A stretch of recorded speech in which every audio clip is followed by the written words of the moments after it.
രാവിലെ തൊട്ട് മഴ തന്നെയാണ് ഇവിടെ. അതുകൊണ്ട് തന്നെ കുഞ്ഞുമണീനെ കൂട്ടിയിട്ടില്ല കേട്ടോ. മഴയൊന്നും നിന്ന തക്കം നോക്കിയിട്ട് ഞാനും ഏട്ടനും കൂടി ഇറങ്ങിയത്. ഏട്ടന്റെ കാല് 2ാം തവണ കെട്ടിക്കാൻ പോവാണ്. ഇതൊക്കെ കഴിഞ്ഞ് നേരെ വന്നതാണ്. അതുകൊണ്ട് തന്നെ മേലും കൈയും വേദന ഉണ്ടാവും. അതുകൊണ്ട് ഒഴിഞ്ഞു കൊടുക്കുകയാണ്. എന്തിനുള്ളതാന്ന് വഴിയെ പറഞ്ഞുതരാം. ഇത് കണ്ടോ, റോഡിനരികിലൊരു വലിയ പോത്ത്.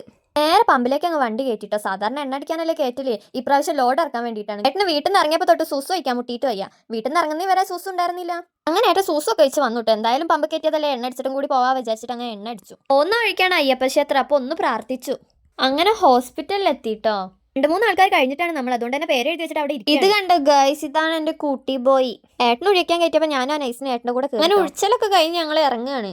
ഏട്ടൻ പണിയും കഴിഞ്ഞ് നേരെ വന്നതല്ല. അപ്പൊ ചായ കുടിക്കാൻ വിശന്നിട്ട് വയ്യാ പറഞ്ഞപ്പോൾ ഞങ്ങൾ ചായ കുടിക്കാൻ വേണ്ടി കയറി. ഞാനും ഏട്ടനും കൂടി ആദ്യം 2 ചായയും 2 മുട്ട ബോണ്ടി 2 ചിക്കൻ പൊറോട്ടയും കൂടി ഓർഡർ ചെയ്തു കേട്ടോ. അത് കഴിച്ച് കഴിഞ്ഞപ്പോൾ എഗൈൻ ചിക്കൻ അടയും കൂടി ഒന്ന് ടേസ്റ്റ് ചെയ്ത് നോക്കി. അങ്ങനെ കഴിച്ച് കഴിഞ്ഞ് ഞങ്ങൾ അവിടെ നിന്ന് ഇറങ്ങി. അപ്പൊ നോക്കുമ്പോൾ ഇതാ ഒരു അമ്മമ്മ അവിടെ ഇരുന്ന് ചക്ക വെക്കുന്നു. എന്തായാലേ കാലത്തിന്റെ ഒരു പോക്കേ.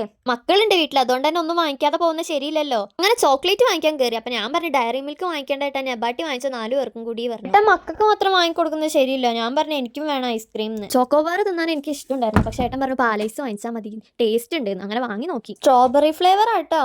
രസമൊക്കെ ഉണ്ട്. വീടെത്തുമ്പോഴത്തേക്കും കഴിക്കണം. മക്കളെല്ലാം കൊണ്ട് അവർക്ക് തണുപ്പല്ലേ. അല്ലെങ്കിൽ തന്നെ ഒന്ന് മഴ ചാറിയാ തുടങ്ങും തുമ്മലും ചീറ്റലും. അങ്ങനെതാ നമ്മള് വീടെത്താനായിട്ടോ. കുഞ്ഞുമണീനെ കൂട്ടാതെ പോയതിന്റെ സങ്കടത്തിൽ കുഞ്ഞുമണി കണ്ടപ്പോഴത്തേക്കും കരയാൻ തുടങ്ങി. മിഠായി കണ്ടപ്പോ അതൊക്കെ മാറി. അപ്പൊ ഇന്നത്തെ വീഡിയോ ഇത്രയുള്ളൂ. ഇഷ്ടപ്പെട്ടെങ്കിൽ സപ്പോർട്ട് ചെയ്യാൻ മറക്കല്ലേ. ബൈ.